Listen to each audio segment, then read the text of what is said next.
Man, the excuses kids will come up with to not go to bed, though, right? Like, yeah, no, for real. I can't sleep. My son couldn't sleep last night because he was worried about ghost ships. What? Exactly. I mean, come on. Oh, man. I mean, they're probably out there, son, yes, but we don't live in the ocean. You don't got to worry about that. Jeez. I like how you agreed with him. You were like, I couldn't sleep last night either. I was petrified. Oh, man. I can see you two both sitting up like in the middle of like, your dressing gowns in the kitchen. It's like that episode of downstairs. Simpsons when Homer and the kids are all hiding behind the mattress. Marge's gone out. She gets home. Boogeyman! Oh, yeah. Art, I don't want to alarm you, but there may be a boogeyman or boogeymen in the house.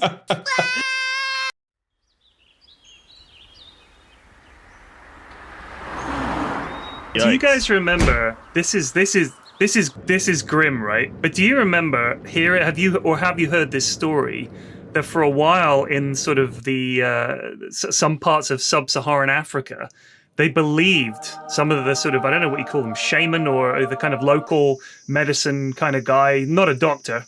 Yeah. Just a like a witch doctor. a medicine man. I don't know about witch. Like Witch Doctor from Dota. Right. That they said that the Sure. cure for AIDS was you had to fuck a baby. Did you know? No, it was God. fuck a virgin. But Right, they were running but out of virgins. the only go-to guaranteed virgin was a baby. So a lot of babies Baby. would get It's raped. in the Book of Mormon. Right. So Yeah. here's the thing. Well, not right? the actual Book of Mormon. I it's in the think musical. the only way that this story came up is someone walked in on this witch doctor fucking a baby, and he was like, "What are you doing? You fucking a baby?" Because no, this. It's no, okay, I have AIDS. This is.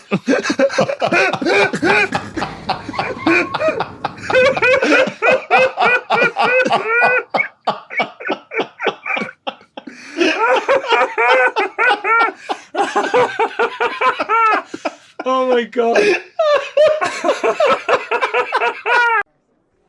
After seeing Army of the Dead, I was obviously so angry, I went and wrote a summary of the key moments from Zack Snyder's Lord of the Rings, if you would like to hear Is it. this a fictional thing that you just made up? Yes. I Yes, made so, this up. Right. so if Zack Snyder directed Lord of the Rings, Right. he basically wouldn't have even picked up the book. He would have This just is gone all covered in it, yeah. and vomited out like Right. this garbage. So there are a few Okay. things that you'll notice. These are the things that I think Zack Snyder is obsessed with. Anyway, here we go.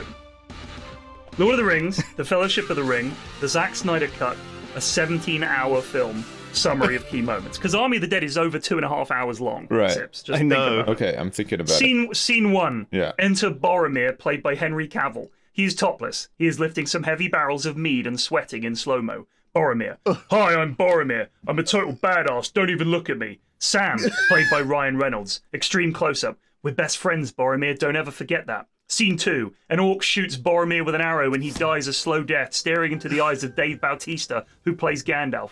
Why? Why, man? I had so much to live for. You're a good man, Boromir. I'm sorry, brother. Gandalf pounds the earth with his fist and shouts, "Why?" Boromir dies. Gandalf takes one last look at his corpse, then rips off his shirt, unsheathes his 8-foot-long sword, and kills 30 orcs to the tune of I'm Coming Out by Diana Ross. Sam charges into battle alongside Gandalf to avenge his fallen friend. Sam is topless. Scene 3. The Prancing Pony. Enter the Fellowship, which is all together now, but we don't need to know how or why. Barkeep. Whoa, I heard you guys are badasses. I don't want to mess with you. Shut up, my best friend died, shouts Gandalf. Here's your usual drink, Gandalf. Thanks, says Gandalf, giving the barkeep a weak smile. You're the best. Lingering shot of the barkeep, lingering shot of Gandalf, a sunset, a montage of people coming and going in the bar as Gandalf drinks his beer slowly to the tune of You're My Best Friend by Queen. 5-hour scene of Gandalf and Sam in extreme close-up, talking in the wilderness somewhere in Middle-earth. They laughed, they cry, they lift heavy things. The entire back catalogue of the Rolling Stones plays at deafening volume during this scene. Scene 4. Yep. Sauron and Saruman are in a cave with Gollum. Gollum, it's me, Sauron. Urgh, I'm so evil. Here, you can have the ring. Then take it and let them get it. Then lure them here so I can get the ring. But first try to convince them to fight each other. Then Saruman, you get an army of march on them. But you'll probably lose, but don't worry, because Gollum is going to bring the ring back, and then we'll escape in a helicopter. We have 24 hours. Move, move, move. Sauron, this plan is unnecessary and elaborate, and Sauron kills Saruman and looks at Gollum. Anyone else want to complain? A sunset. Gollum skips across rocks to the Rocky theme because he's in a rocky place. Lingering shot of Sauron watching Gollum leave with the ring. Sauron cries. Scene 5. The Battle of Whatever. The battle goes on for 1 hour and 15 minutes. Every single kill on the battlefield is shown in excruciating detail. If someone is dying, we stay with them until they draw their last breath, even if that means a 10-minute close-up. The Oliphants arrive to the tune of Nelly the Elephant and proceed to kill 1,000 of the Rohirrim in a lengthy montage. 73 close-ups of people getting splattered under the elephant's legs in time with the line "Stomp, stomp, stomp" from the song. A zombie elephant turns up. The head orc with the fucked up head says, "Get them," and the orcs do. But then Dave Bautista arrives and kills everyone. Gimli is seen for the first time in the trilogy. He is not seen again until the final shot. Scene 6. This is the first time Frodo has spoken in the film. "Damn this ring," he says. But Sam grabs it off him and swallows it. Grabs Frodo, grabs Gollum, and they fall together in a 5-minute slow-mo shot to the tune of Hallelujah by Leonard Cohen. Everything explodes, Gandalf is okay, and we see him back at the bar drinking a pint and twirling the real ring. The end. Oh my god. If he's listening right now, he's probably like, "How did this guy steal all my great ideas for this?" That's it. How has he it. got his hands on my script? That's the Snyder cut.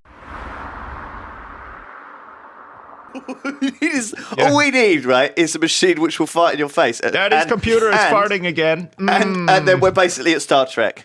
We're in the future then. Pretty much, yeah. Computer, Earl Grey hot, and please fart in my face as well. That's a more realistic Daddy version needs a puffle of in what the face. he would be doing in his spare time in the future, definitely. Yeah. He would go back to his cab. He would be thinking all day, "Oh God, I've spent the whole day exploring the galaxy. I really need someone to fart on my face. Quickly, I must go back to my cabin and sleep now." That was Picard's thing, though, wasn't it? It was like, "Deanna Troi, please leave me alone in my quarters. Computer, fart in my face." Fart in my face in 3, 2, 1. I'm ready. I need to go My mouth is open. Engage. Engage fart.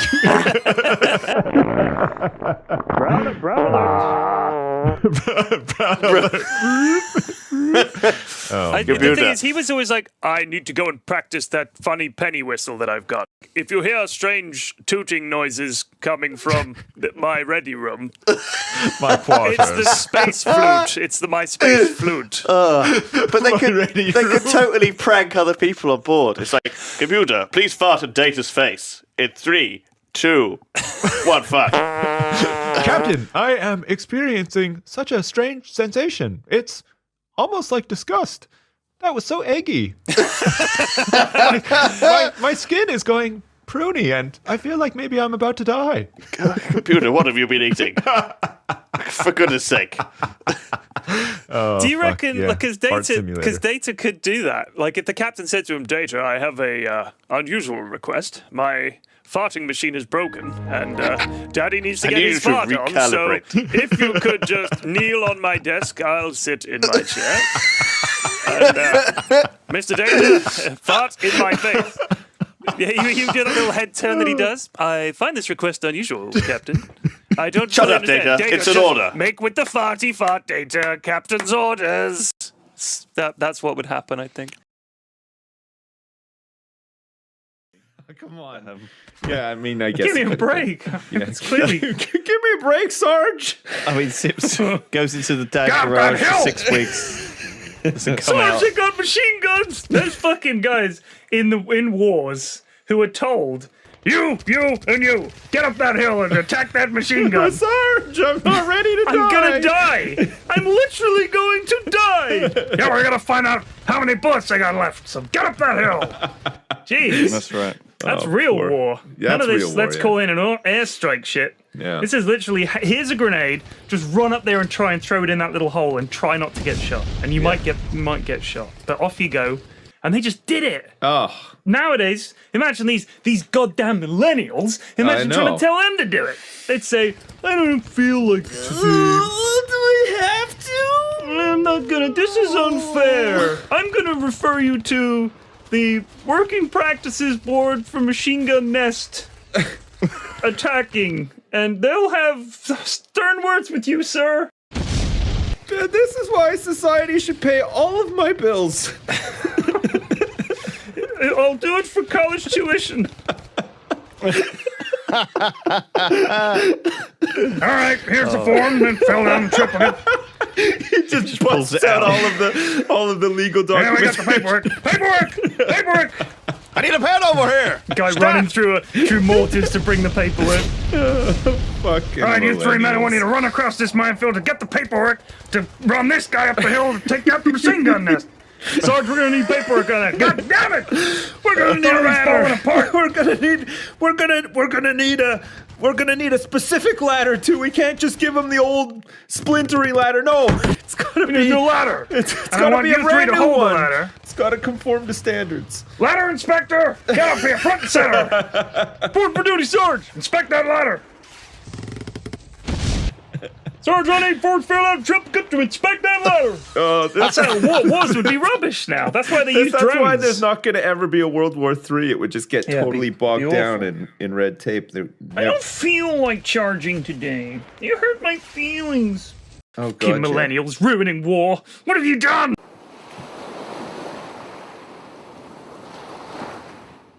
Why are we so obsessed with these people? Why can't we just leave them alone? Like, are we? I think it's because they don't want to be left alone. I think You more think than it's all attention seeking? All They're this attention seekers. Yeah, they're just like bow firing. really like naughty child syndrome. Like That's probably the negative worst conclusion attention. you could draw from Yeah. all the meetings that we've had with them. They've tried to kill us. They've rejected gifts, and what Lewis says is, they love it. Yeah. They want this attention. I don't think they're sending a clear enough signal with the get the fuck off our island. We're going to shoot you with arrows and throw spears at you and burn and stab and bury anything you bring us. Please fuck off. Lewis is like, It would nah. make a perfect TV show, like like an entire society that is the villain, but it's completely unreasonable, and there's no, they're just very brutal and stuff. That Well, that you could do sounds Celebrity Jungle there. Celebrity like, Jungle. that sounds like the ideal bad guy on a Love TV Island. show, right?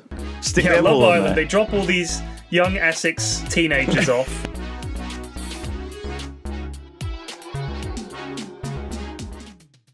Very excited to be on North Sentinel Island here. I know it's going to be hype as fuck. I can't wait. It's going to be sick. And apparently locals can be a bit funky, but I can't wait to get mixing up against them and get some love action going. You know what I'm saying?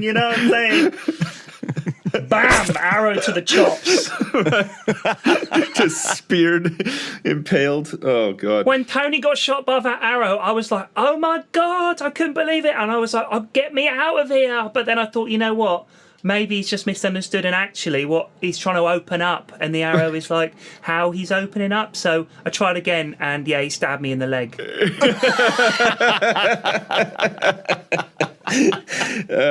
Fuck. I was in a police lineup one time. Wow. Like, this is when I was at university in Plymouth. Okay. This is funny because this is how crime and the police actually work, right? Like, this is my little vision inside what it's like to be a known criminal in Plymouth at this time.